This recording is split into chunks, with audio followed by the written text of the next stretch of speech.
This is What Matters Water TV and Podcast, where we talk about the big ideas, the hidden forces, and the surprising connections behind California's water future. I'm your host, Charley Wilson. So, cap and trade? Sounds like something out of an econ textbook, right? What if I told you it could be the key to help funding the pipes, pumps, and projects that keep water flowing in a hotter, drier California? Recently, we hosted a webinar called Cap and Trade Unpacked, funding critical water infrastructure solutions that improve California's climate resilience. And it got real interesting. We talked about the 2025-26 state budget proposal, the political tug-of-war over reauthorizing California's cap and trade program beyond 2030, and most importantly, how that money from the program, the Greenhouse Gas Reduction Fund, could be used to build the water systems we all need in a changing climate. Today, we're bringing you the full audio from the conversation. It's policy, it's politics, it's water, and it's all connected. Let's get into it. Good morning, everybody. Welcome to the Southern California Water Coalition. We're doing a little webinar this morning on funding, critical funding of water infrastructure and some solutions. For the next hour or so, we're going to talk, as I opened, with funding critical water infrastructure solutions that improve California's climate resiliency, all those fancy words that we talk about every day. Well, I've got three folks that are going to help us do that. And for those of you that are the third that are tuning in, yes, we do have heavyweights here. So we have Jennifer Pierre. Jennifer, many of you will probably know, she's executive director of the State Water Contractors, one of those fun things with a massive system with very, very important to the state of California and how it operates, and a critical position she holds that I think is going to be very valuable today. Johnny Amaral, he is the Chief Operating Officer with the Friant Water Authority. Again, somebody who's no stranger to the issue of climate, of resiliency, of conveyance and water systems. Friant, one of the leading water agencies, not just in California, but in the country. And then the fourth smiling face that you have, you're expecting Senator Melissa Hurtado, and that is not Senator Hurtado. Let me just share that with you now. That is Glenn Farrell with GF Advocacy. Senator Hurtado very much wanted to be with us, but she has legislation that she's actually on the floor negotiating, arguing, lobbying for as we speak. So we had Glenn step in for us. Glenn has 30 years of working history in public policy in California and is a well-known commodity in the state capitol. And so we thought it'd be valuable to have Glenn's opinion just on the policy front to see how people in that dome look at things, how they're considering this particular issue. So thank you all for being with us. Let me kind of open it up just so we can level set.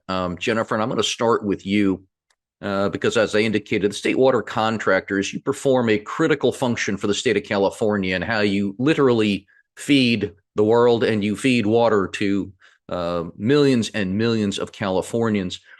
Set it up for me, just the state water project itself, and then what you're seeing as one of those really significant issues that needs to be addressed, and then why. We'll talk a little bit later about then why, how we fund it, and then the cap and trade issue specifically. So the state water project delivers water to 27 million people. Some people in the San Francisco Bay Area and along the Central Coast, but the vast majority in the Southland and LA, San Diego, Riverside, Kern counties. And we deliver that water through canals that run through the Central Valley that deliver water north to south. And what we're seeing is significant subsidence. And I have a few slides, Charlie, if that's helpful, just to give some pictures. And we love pictures, Jennifer. Go with some pictures.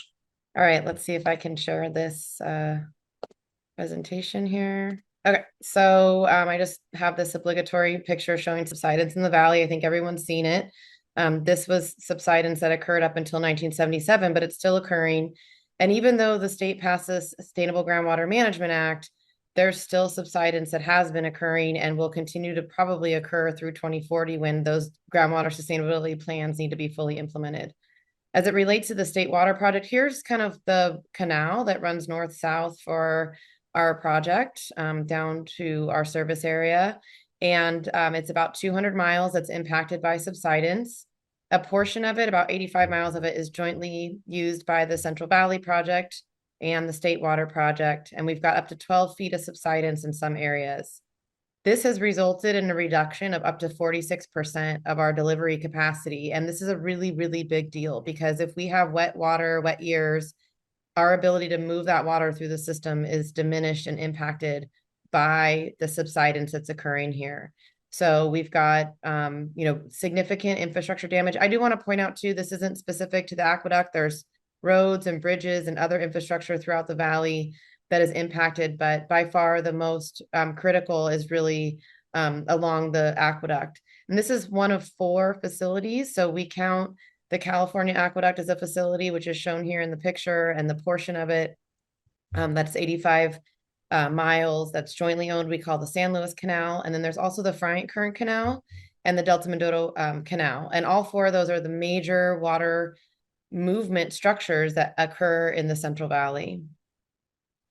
So what subsidence is basically just the sinking of the ground, basically as water, and in actually some cases, oil and gas has been extracted from the ground. The soil layers collapse on each other and it reduces the surface of the ground. And when that happens, it creates choke points in the canal system that was constructed. So we've got pretty significant, like I said, up to 12 feet in some places. And it's a big problem for our ability to deliver water, especially under high flow conditions. So how we would repair it is we basically add a liner to the edge and additional embankment. So you're raising up the overall canal structure. This is going to require billions of dollars over the next 20 years for all 4 of these canal structures. And in the near term, for the State Water Project and the Central Valley Project combined, we're talking about $3.9 billion. And by near term, I mean in the next, less than 10 years to actually ensure that we don't create a situation where certain communities are not able to receive water. We've been working together and, Johnny's here as part of a coalition that we are in also with the San Luis Delta Mendoza Water Authority. The CVP is very much focused on serving agricultural communities, which includes millions of acres of farmland. They are also impacted, as I mentioned. And whether you're an urban ratepayer or an ag ratepayer, these billions of dollars in costs are just not affordable. As it relates to the State Water Project, we are serving water to 3/4 of the disadvantaged communities in California. And this is another cost pressure that is just really not, cannot be absorbed in water rates. And it's also important to note that most of the communities that are served by the State Water Project are nowhere near these damaged areas. So I think that in the past, there's been conversation about, well, whoever damaged it should pay. But I think even Johnny could speak to the fact that a lot of the pumpers, first of all, were doing so legally. And second, in a lot of instances, are not the same people that receive the benefits of the delivery of these of the water through these facilities. So we have been working in a coalition, working to try to secure funding that would essentially combine ratepayer dollars with state and federal dollars. Back in 2019, I believe Senator Hurtado championed about $200 million with which Newsom did allocate in the general fund. And that was very helpful for some near-term actions, but 200 million as opposed to billions is helpful, but certainly more is needed. So we have a couple of things we're focused on. One is how do we get to short and long-term funding? What are the interim actions and long-term repair actions? How do we work together? And I think at least as it relates to the California aqueduct, we are starting to see areas where the oil and gas drilling may also be contributing to subsidence, and they are not currently part of the Sustainable Groundwater Management Act implementation, which is really the mechanism the state will use to curb ongoing subsidence. I don't think anybody wants to make any repairs without there having been a stemming of the issue to begin with. So possible funding solutions we can talk about later. On the state side, we want to get into why might we use the Greenhouse Gas Reduction Fund. And also on the federal side, the Senate did pass their version of the reconciliation bill this morning. It does include funding for the Central Valley Project's subsidence issues, which is also very helpful to the State Water Project since we cost share on these things. And hopefully if it goes back to the House, it sticks and we can have some secured funding there for the near term, and then looking at further collaboration within California and other states to develop an ongoing funding program for subsidence. This is really not a California specific issue, but certainly California, as usual, has the biggest issue. So Those are where we'll head, and I'll stop there and we'll come back to the funding later. So Thank I you. think that's well positioned. Thank you, Jennifer. So what you presented is a really nice big ball of yarn. And like most everything else we do in California water, it's quite complex and has lots of nuances to it. So we're going to take a chance to get into that. But before we do, Johnny, from your perspective at Friant, kind of how you see the issue, and then we can kind of delve into, do you see it the same way Jennifer did, and how that how it all comes together? Or not, as Absolutely. the case may be. Yeah, no, actually, first of all, thank you for the invitation. Looking forward to this discussion. But Jenny put it really, really well. We have big challenges in California, and Southern California, Central California, Northern California, we're all connected. The plumbing in California, the water plumbing system in California is all connected. About 85% of the snowpack and water that falls in California falls north of the Delta, but about 80% of the demand for that water is south of the Delta. So how that water moves from the north to the south really determines whether or not we have a situation of enough water or not enough water, especially in critical years. And so the challenges are plenty. Jenny mentioned subsidence. In fact, I can try to share my screen too, if it's okay with you, Charlie. Please. To get some perspective on what we're dealing with in the Friant. But what Jennifer or Jenny mentioned about the funding. Funding is for all of these projects is really, it's the difference between whether or not we can have a project or not, and it is in the state's best interest to provide as much funding as possible, and the federal government, for these facilities that are impacted by subsidence. We're dealing with one in the Friant division called the Friant Kern Canal that is at its most subsided area has sunk 14 feet since the project was built. And so for a gravity-fed canal that runs for 152 miles, when you in the center of that 152 miles, it's basically created like a belly, and we just can't. For many years, we had difficulty moving water through that area. We call it a pinch point, and we had to spend about $350 million just recently to build a new canal adjacent to the old canal, just so that we could pass the water through the canal through all the contractors south or downstream of that pinch point.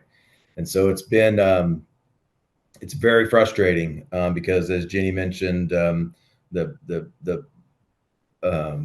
who are pumping groundwater, causing the subsidence, overdrafting the aquifers, are not those who are paying to fix the canals or even utilize the canals. These are lands that are served by no surface water at all, 100% groundwater. And so we have this tricky, delicate, controversial, cantankerous fight between what we call the haves and have-nots. And thank you, Lynn. And so it's created, like I said, we just finished about 1 year ago, last May, the Friant Kern Canal Middle Reach Capacity Correction Project. Again, $350 million to just restore capacity to historic deliveries. So again, just to give you some perspective here, thank you, Lynn. I owe you for this. This is the footprint of the Friant Water Authority. There's about 30 contractors, big and small, who take water from the Friant Dam. And it's delivered through either the Madera Canal that runs north from Friant Dam to serve Madera and Merced counties, or south in the Friant Kern Canal all the way down to the Kern River past in Bakersfield. And so all those colored boxes you see are different contractors within the Friant division. About 1 million acres of the most productive farmland in the world, bar none. About 15,000 family farms, over 1 million acres, and we grow in the Friant division between 250 and 300 unique crops. And so it's a very important part of the Central Valley Project, which is the federal project in California. This is a picture of, very quickly, of the Central Valley Project. Up in the north is Shasta Reservoir, which is really the workhorse of the Central Valley Project. Over 4 million acre feet of storage and water. Again, as I mentioned earlier, water and snowpack falls in the north, and it makes its way down the Sacramento River into the Delta there in the center of the photo there. and through the canals and pump stations and other facilities. And that's how the plumbing in California is connected. It starts in the north and makes its way south. And so we're all in this together. That's what Ginny and I would argue. All of us from north to south are in this together to make this system work. This is just an image that shows what we can expect year after year. And what this slide really demonstrates, the dotted line that goes up and down, is the average total inflow or the annual inflow into the major reservoirs in California in terms of water supply. And what this really tells you for a dummy like me is we have years where there's abundance and years where there's shortage. That's the history of California. We have heavy rainfall years and snowpack followed by years of drought. And what we do with the water, how we store it, how we move it really determines whether or not there's a water supply available up and down the state. The next slide is Jenny's favorite slide. She always tells me, we call it the golden trophies slide. These are, if you go from left to right there, what it really just shows is as more and more regulations and requirements started getting added to the operations of the major water projects in the Delta, it's reduced the reliability of water being available for water users. That's just a fact. And so every one of these bars represents one of those agreements, one of those laws, one of those decisions that has created this hardship. And so you've gone from 1978 at basically 100% reliability down to where we are today, which is something much less than 50, nearing 40. And so it's no wonder that there's plenty of arguments, plenty of debates, plenty of discussions about what to do about this. Water is a very political issue. Unfortunately, what Jenny and I would argue is that it shouldn't be that way. It shouldn't be a Republican or a Democrat issue. This is an issue about, are we going to have water in the state available for not just agriculture, but for municipal use and industrial use and environmental purposes?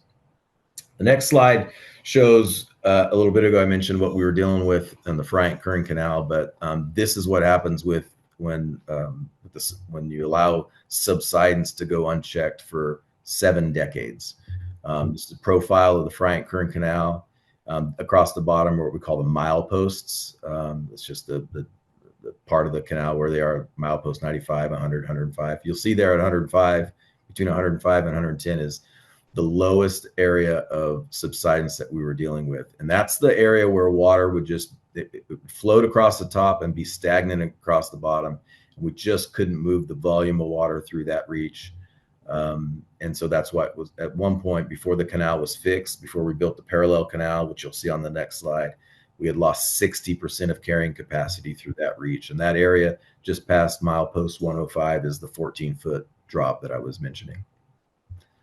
Next slide shows real time. What I like about this, the one on the left is the old canal that had been subsided. The one on the right is the new canal. The water level, the elevation is identical in both of those canals. So you'll see one on the left, we're all the way to the top of the liner, and the new canal we had to build just adjacent to it shows how much freeboard or extra space there is on the canal, but the water level, the elevation of the water level in both canals is the same. It's equalized. So it shows how severe of a problem we had to fix. And the last slide I'll have is similar to what Jenny was talking about. We have challenges and opportunities. And the challenges, of course, dealing with additional regulation as they come. It's just a fact, no matter how well-intentioned they may be, it's a challenge that water users have to deal with and have to grapple with and figure out how to deal with to ensure that their water supply can be met. Obviously, continued land subsidence. We've been told for the last 4 years that the Sustainable Groundwater Management Act will take care of land subsidence. It's not taking care of it yet. It's still a problem we're dealing with. We're dealing with it today, even on the new canal that we just built that you saw the photo of. We're still seeing continued subsidence, and it's problematic and it's frustrating. Lack of consensus in the Central Valley and within the state government, that's a challenge. We have different strokes for different folks. People view victory and wins in different ways. For us in the Central Valley, we're dealing with about a 4 million acre foot per year overdraft condition. And unless there's more water, either more water that gets brought into the Central Valley or more land that gets taken out of production, that's a problem that will persist. We would rather see more water brought in versus more land taken out of production. On the opportunity side, new federal administration with a focus on California water, and at least a spoken intent to try to fix some problems. It's too early to tell whether or not that effort will be successful. They're going through some major staffing changes at the Bureau of Reclamation and the federal government in general. The executive order on California water on the federal side, it's a slow, painstaking process. It's not proceeding as most had hoped it would. It's just these things that you can't just wave a magic wand. Unfortunately, it takes work, and so we're watching that very closely, and we're trying to urge and push that along. But it's it's not without its challenges, and of course, time. We do have some time.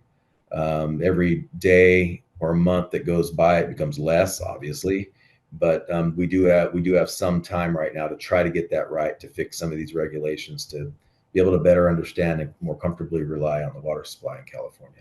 So I'll leave it at that, Charlie, and then get back to the program. Well, I think we've got I'll term it a full plate, right? So what I heard, right, one of the great magic elements and the great efficiencies of the way our predecessors designed water and water distribution in the state of California was to take source water, as you say. Source water comes from Sierra Nevada mountains predominantly, and kind of run it through a series of facilities. But for the most part, it was, I think, Johnny, you had mentioned, it was gravity fed, right? Part of the miracle there was, you let nature sort of move water naturally, which kept it really efficient and relatively inexpensive. When we find ourselves now after, nearly 100 years of operation, we've got constraints, we've got damage, we've got needs for upgrades, my term, modernization of a system.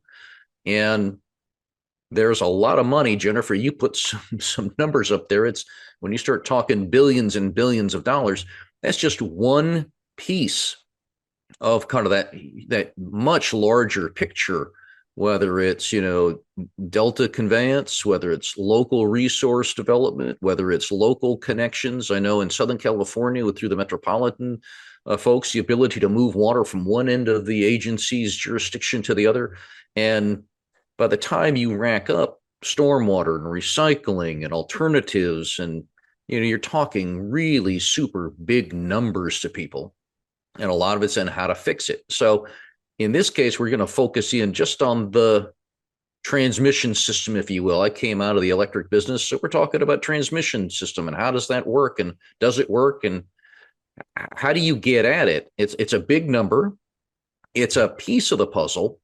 But I guess, Jennifer, talk to me a little bit about why has it taken, has it taken so long? Has it been ignored? You said it's a political issue. It shouldn't be Democrat, Republican. Why is it so hard to get people's attention? We got people's attention on housing and homelessness and crime. Are we just not a credible voice? Are we having trouble, delineating? Do people just not feel the frustration, the pain that comes with not being able to get things like this fixed in a timely way? As it relates to the state water project, DWR has been operating to make it work. These are engineers. These are people committed to making the state water project work. And they've been operating the state water project in a way that just kind of utilized the facilities as they were being, deteriorating. And I think what's happened is, there's been, the awareness that Friant has brought, because I think there was some pretty severe, supply disruptions that occurred for them, combined with, on the state water project, additional work to really look at where are we having these pinch points and can we manage through them? And what we're finding is the answer is no. So I just think that, these are, for the most part, we've got a dedicated staff of operators trying to make it all work. And now they're raising the hand saying, this isn't going to work anymore. We can't work around this. We're going to have major reductions in delivery capability. And so, Friant was kind of first to unfortunately experience this in a way that required them to really raise a flag. But I think it brought attention to it across all of the contractors, and we've been working on it. I think there's been politically a pushback about, what's the public benefit here? Why should the public pay? And historically, water infrastructure has been a beneficiary pay. And, playing that out, we are all benefiting from the projects, whether you're a direct recipient of them or not. The State Water Project, if it were its own service area, would be the 8th largest economy in the world. And of course, that sits within a 4th largest economy in the world as the state of California. And none of this works. Ag's contribution, the urban contribution, the State Water Project is delivering water to Silicon Valley, San Joaquin Valley, and Southern California, all of the major economic hubs of the state. So I think we need to help people understand that they are receiving a benefit from the State Water Project's existence, from the CVP's existence, and our ability to move water efficiently. You mentioned transmission. I do want to also add that energy is our fastest growing cost on State Water Project. So there are a lot of infrastructure needs, and you identified a few of them. But in terms of what's coming onto the bills right now, it's energy, and it's the moving of that water. And by not fixing this, we're just making that more expensive as well.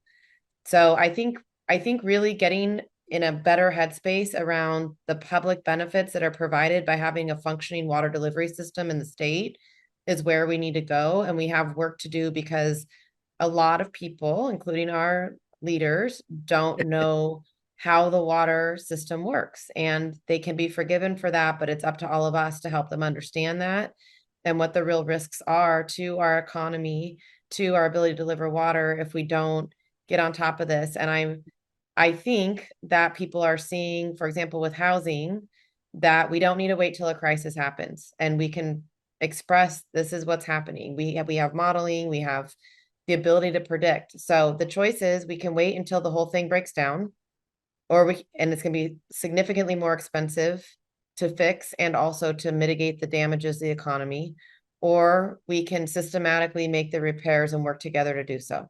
So that's the path that we're all trying to be on, is work together and get this done. Well, that's a natural point. I'm going to bring Glenn into this discussion because, I mean, we talk a lot about, in that world of public policy, when you get inside a Capitol, you got a lot of very interested people, but they come with a lot of different issues. They come with a lot of different specialties. Glenn, I just want to ask your perspective a little bit. I mean, the issue we're sort of teeing up here at the beginning, we have some critical need. There's critical need with the subsidence. We've got a very specific need for both the Central Valley and the State Water Project to be able to actually function as they were originally designed. What is the issue as you deal with elected and appointed officials in Sacramento? Nobody comes with a high degree of understanding about water-related issues. What is kind of the current, awareness of water issues, and what kind of reception when Jennifer and when Johnny, when people come to the Capitol, what kind of reception do they get from our public officials? Yeah, I think, thanks, Charlie. And I thought Jennifer and Johnny did a fantastic job of kind of just setting the context for what we're talking about here and some of the policy choices and decisions that we need to shift over to the Capitol and to the governor's office as we go forward here. I think, we've all experienced here that the level of institutional knowledge on waters decreased substantially. I don't know if it's a function of term limits or it's a function of where new legislators are coming from in terms of their previous careers, but this is not the legislature of the 90s and the early 2000s where you had legislators who were fully ingrained in water issues and who knew these issues well, running policy committees and running budget resources subcommittees and dealing with these policy issues. That's not the case right now. And so it's a constant effort to just educate. That's all we really end up doing. And these are highly complex. I mean, like you said, I've been doing this for 30 years. I don't get it all. This is really complex stuff. And And so be able to, communicate that and educate people in a very, very short, with short attention spans, because they have 5 million issues they're dealing with, is hard to do. And so that's kind of where we're at in this whole policy discussion about how we move the ball forward to deal with the billions of dollars of need that are out there. And so to kind of prep for this, I also put together just a couple of things here just to kind of like show the picture of where we're at in terms of how we're getting to this conversation of greenhouse gas reduction fund.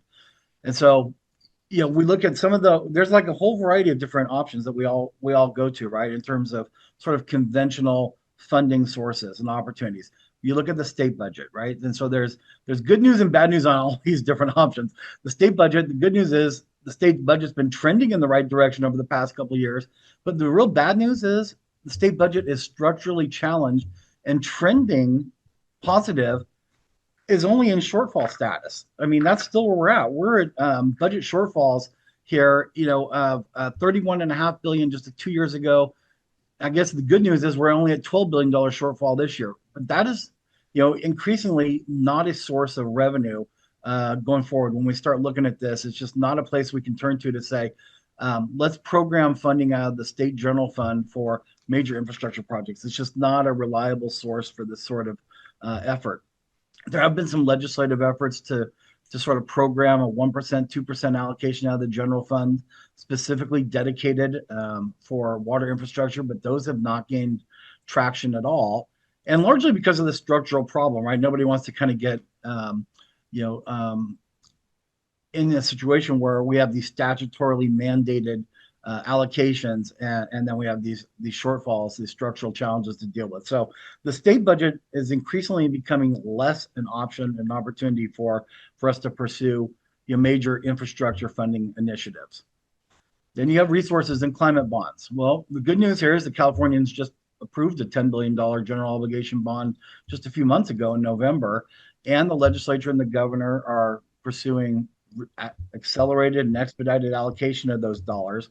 The bad news, as we all know, is that the $10 billion general obligation bond, only a fraction of it, about $4 billion, was allocated for safe water, safe drinking water, and drought resilience, water resilience projects, and less than a third of the total bond allocation was for water infrastructure investment. And then when we talk about conveyance subsidence and dealing with this sort of major multi-billion-dollar issue, you look even further, only $75 million is allocated in Prop 4 for water conveyance infrastructure investment.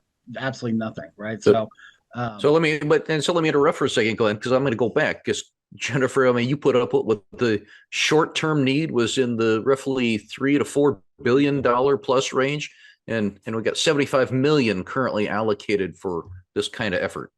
Yep, that's right. That's why when we look at the state budget and we look at the resources climate bond, we turn to something else. And that's where we talk about the Greenhouse Gas Reduction Fund, the cap and trade program, as a potential opportunity. I don't think anybody's saying this is an easy opportunity and this is a smooth path forward, but it is an opportunity.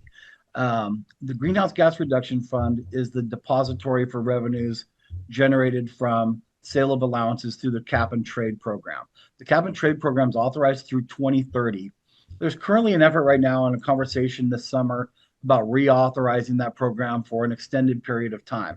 But you can see here the auctions, the cap and trade auctions have raised in the range of $2 billion to $5 billion per year over a 10-year period, $26.5 billion over 10 years. And there's been some fluctuations in that revenues, and you can see the chart that the Legislative Analyst's Office put together. There's some ups and downs in those quarterly auction revenues. And that's kind of what this reauthorization conversation is about, is to try to stabilize that a bit more. But in the long, kind of over extended period of time, you're looking at, somewhere in the $3 to $4 billion range annual revenue opportunity out of the GGRF program.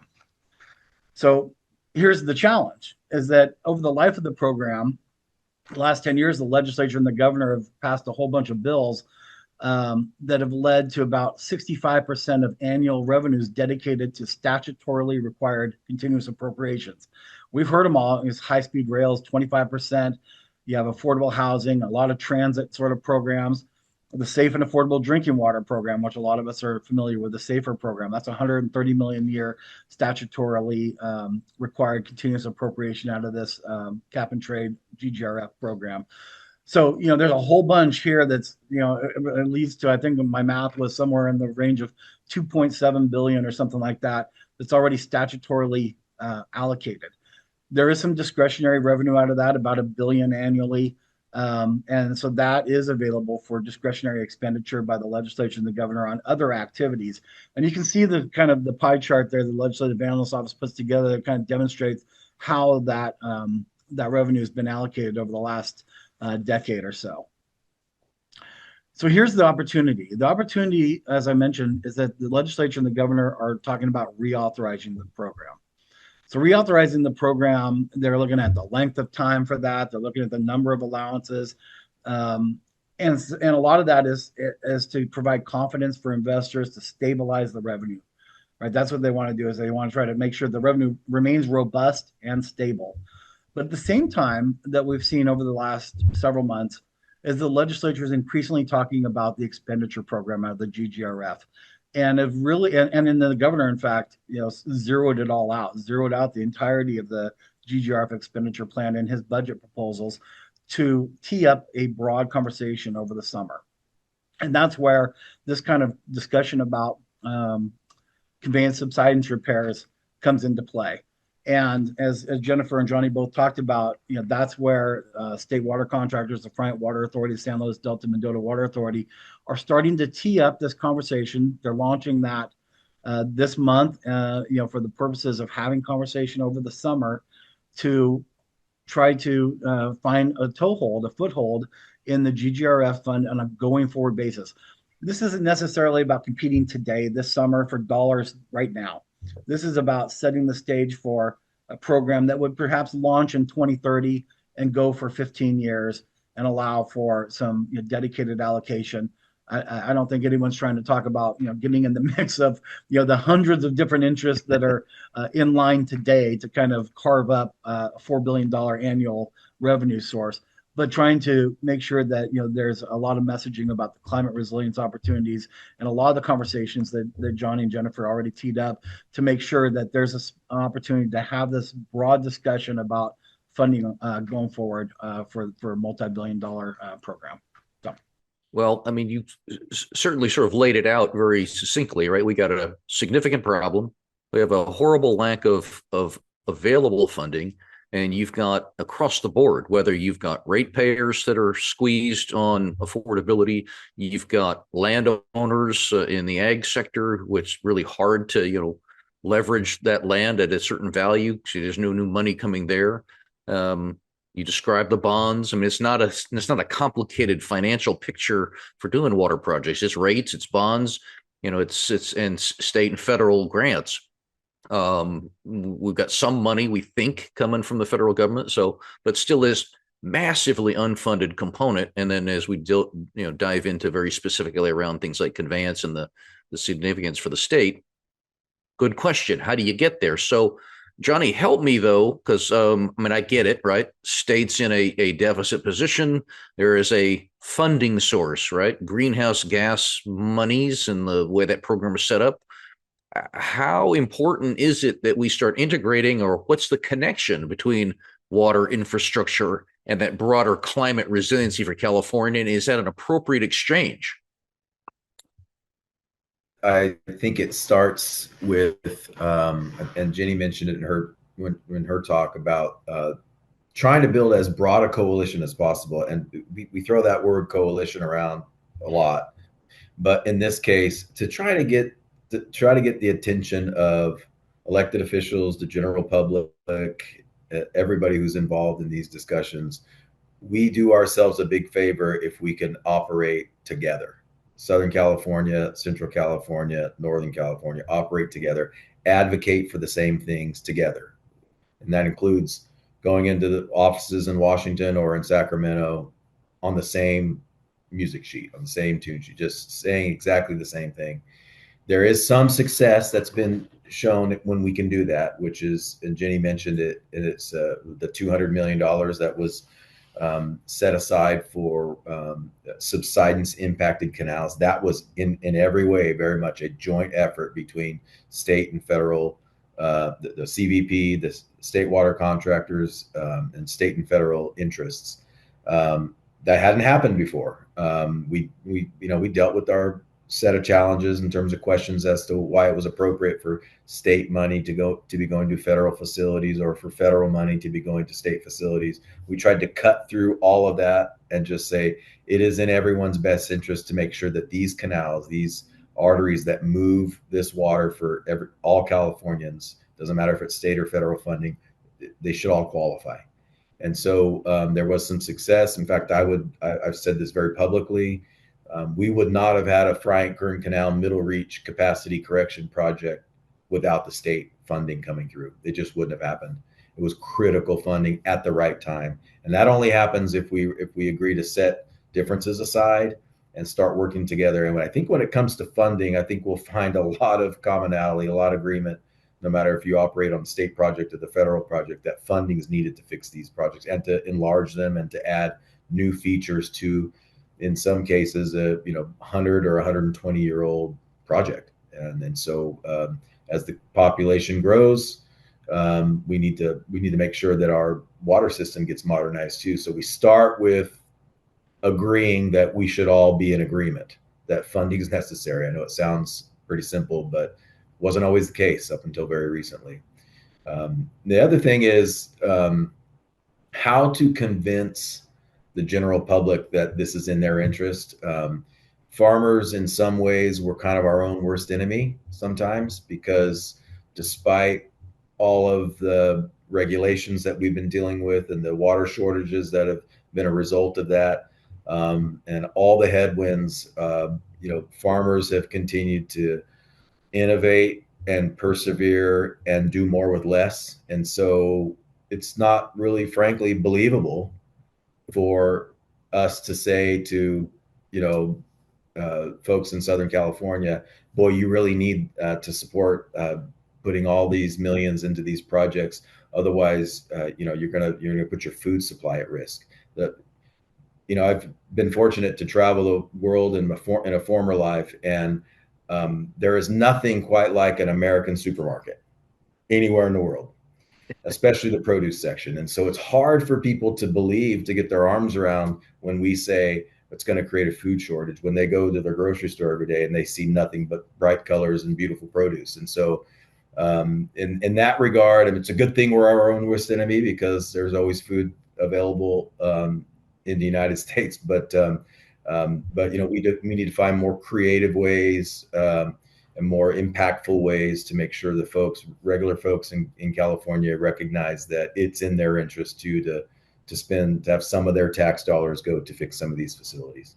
Well, we get it. So I want to make sure that I get a chance. There's a couple of questions from audience participants, so I want to make sure those voices get heard. And there's three specific questions. One I think is pretty quick. So Johnny, I may come back to you, to Johnny or Jennifer. Said, could filling the subsidence space with rock, fill, or concrete solve part of the problems in some other areas?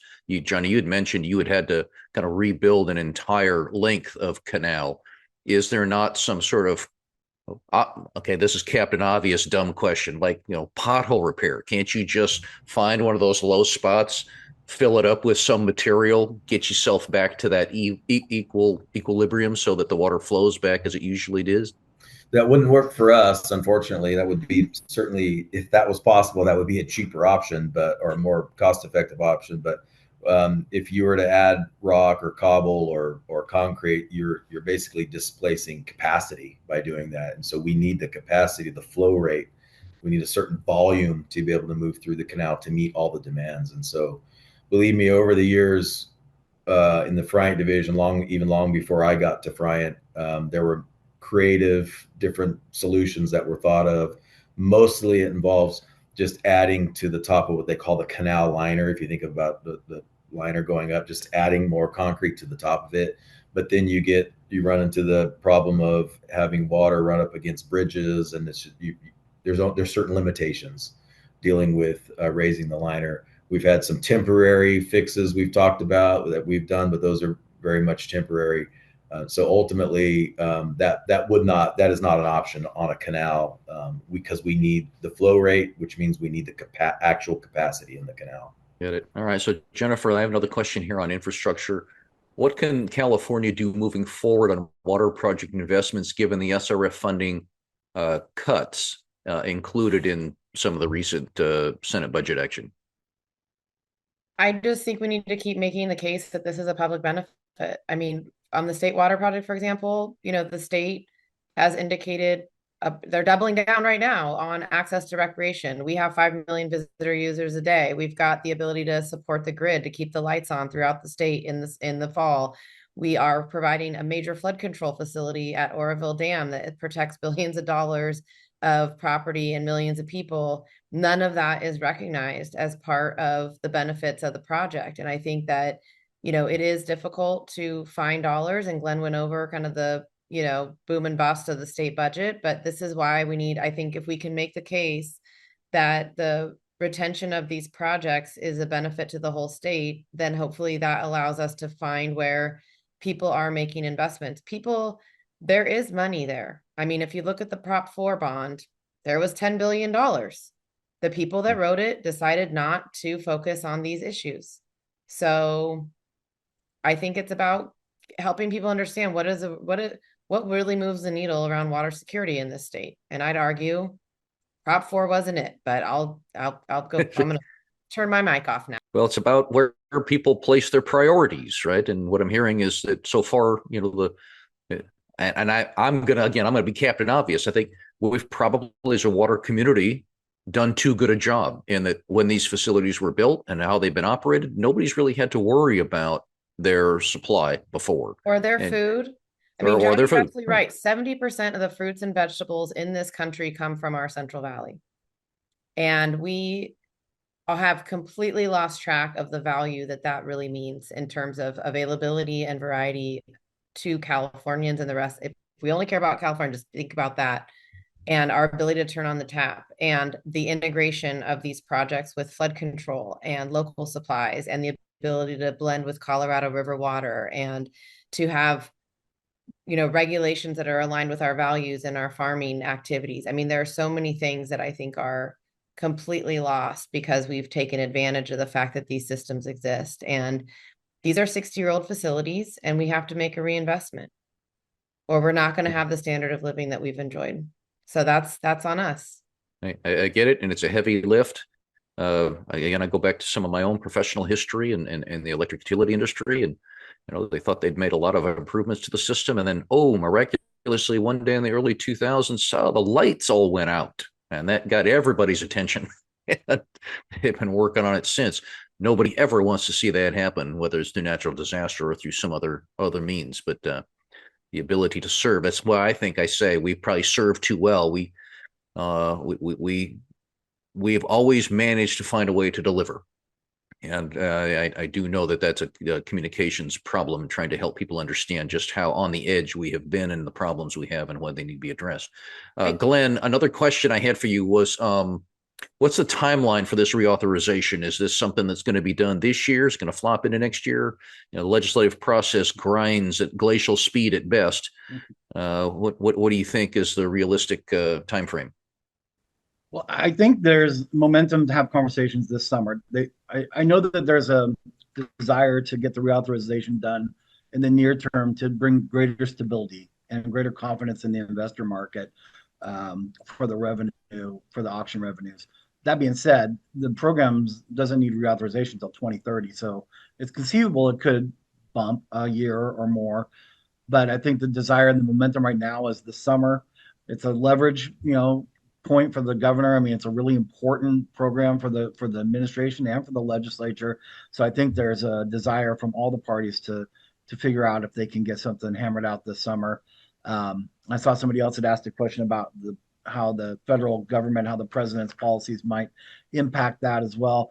I think that's an open-ended question right now. I mean, I don't know. I know that's kind of what's also pushing this press for reauthorization now, is to try to bring some statutory certainty to that program here in our state. just kind of recognizing that there is some uncertainty, there is some risk in terms of how the federal administration might react and respond, and what they may do that might alter that. But I just think it's unknown right now how that could impact and play into it. And I think for the most part, these folks are saying, let's get California's program in order and in shape, and let's try to do it now so we can so we can get this going. I get you. Look at you. It's like, again, you just answered the next question that was in the chat over there about, the politics between Washington and Sacramento. Would that be helpful or undermine things with the greenhouse gas program? So then I have another question. Jennifer, if energy is the fastest growing cost of the State Water Project, can you discuss just a little further about how energy costs is being addressed in both the near and long term? So, I mean, this is an area that's not been a high focus for the State Water Project, but now, of course, it's well on our radar. We're working with the California Independent System Operator to better recognize the value that the State Water Project brings to the grid. So I think that's in the near term a very important component of our cost mitigation strategy. I think we continue to monitor rate increases requested by PG&E, Southern California Edison, and others that do cause impact. So when your bills go up, as do your water rates go up, because it's directly linked to the costs of the energy providers put on what's called transmission access charges. We are committed to 100% renewable on the State Water Project by 2035, which is 10 years sooner than everyone else in the state. And that is going to cost some dollars. So we're also looking to the state for opportunities to help us with that, because our ability to operate cleanly only helps the entire grid get clean. We are the single largest user of energy on the grid. So a couple near-term things, like I said, really working with the independent system operator to recognize the value of the project. That's going to be the biggest one, I think, in terms of near-term cost mitigation. Open-ended question as well, given the reconciliation bill, in terms of credits and the ability to build out renewable energies here and elsewhere that allows us to meet our state's goals affordably. That's going to play out on all of us at home and businesses and within our water rate structure. That's going to be a negative issue for everybody.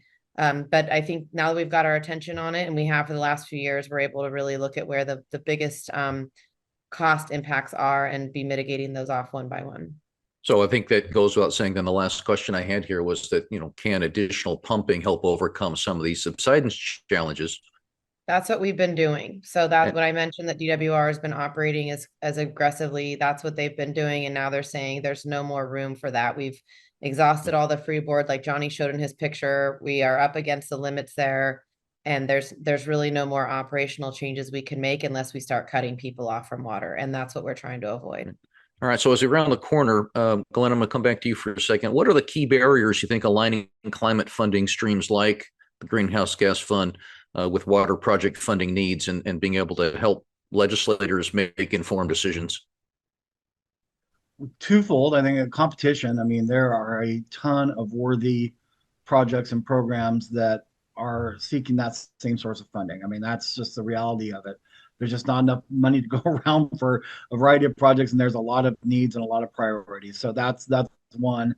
The second is, I think, what we started with, just the complexity of the issue. I mean, it's just we're having a challenge, I think, and I think broadly throughout the water community, we're seeing just a lack of champions for water infrastructure, and so that's part of the process, is trying to find out who we can get motivated to lead the charge, to be our champions, and to take the mantle for us. And so just trying to get through the complexity of that issue is also a challenge, I think. So we've got lots of challenges with lots of constraints. I just can't go out on that kind of a note, because naturally speaking, I always like to think there's a silver lining on that cloud. So John, I'm going to start with you. I'm going to work through all three of you. What gives you optimism that California can actually bridge the gap between climate ambition and water infrastructure reality? Well, on the waterfront, all my years of being involved in public policy and water, I've never seen a circumstance or a foundation set like it's set today, and that is that we have a state administration, Governor Newsom and his administration, saying I'm going to be better than the federal guy on water operations. And we have the federal administration, President Trump and his team saying, I'm going to be better than the state guy on water operations. And as water users in California, I mean, I'm kind of joking about it, but that is in essence what's being teed up right now. We have both administrations saying we're going to be as good as we've ever been on water operations. And as water users, we're here. We need to be here for that discussion and engage in that discussion. There is, and I'm not trying to be naive here. So please don't take it this way. There are still conflict and there's still disagreement. And there's still different approaches that both administrations are taking. But the fact that they're both saying our goal is to operate differently. Our goal is to move as much water as we can possibly move to create a circumstance of abundance in the state of water supply.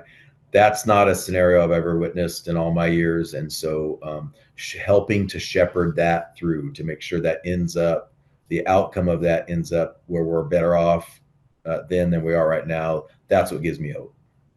Well, that's a great place to have hope, and I love that. I love that optimistic analogy.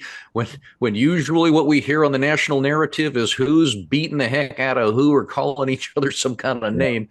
Actually, there's a nice competition, a healthy competition. We're trying to one up each other. Jennifer, optimistically, right? Can California bridge this gap on climate ambition and water infrastructure reality? I agree with everything Johnny said. I am so pumped for the housing bills that were passed yesterday. I think it is really indicative of the leadership in our legislature that are really willing to start really looking at what needs to happen to address California's issues.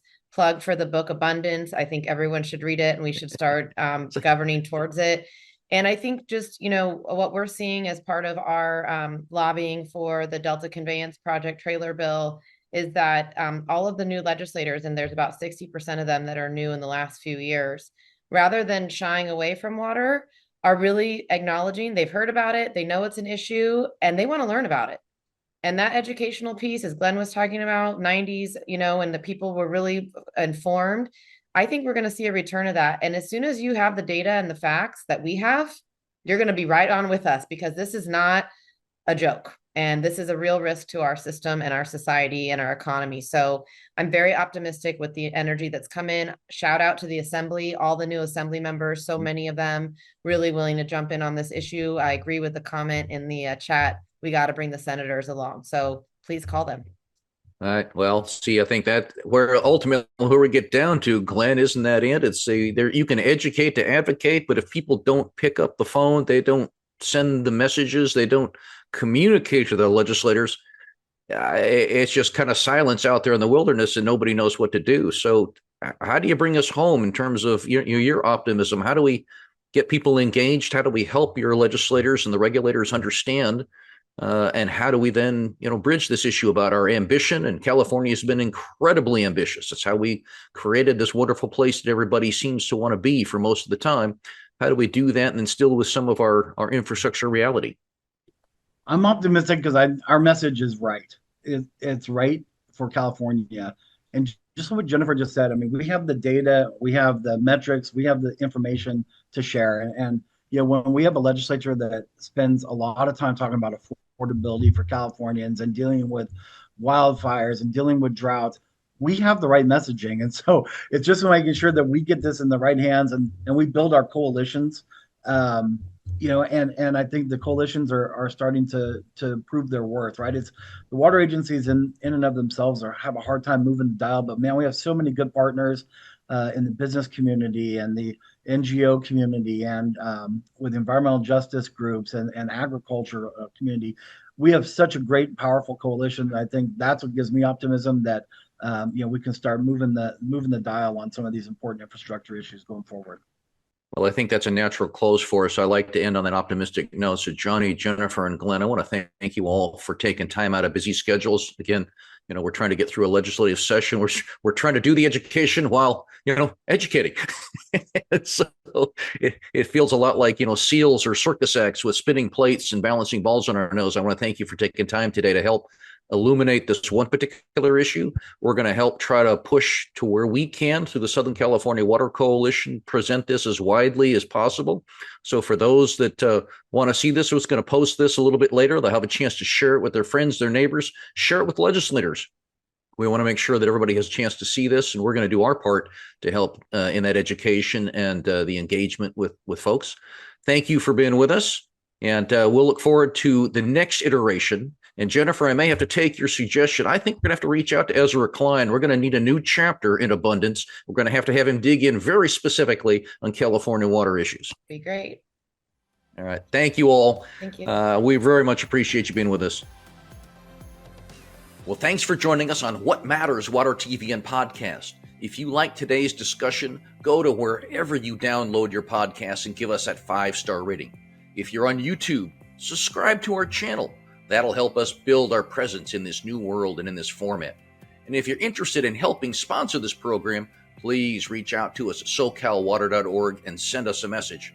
If you have comments on today's show, we want to hear from you at socalwater.org. Send us a message. And as we close today's show, as we always do, I leave you with the challenge. Be a part of the conversation. Be a part of the solution. At the Southern California Water Coalition, we educate to advocate.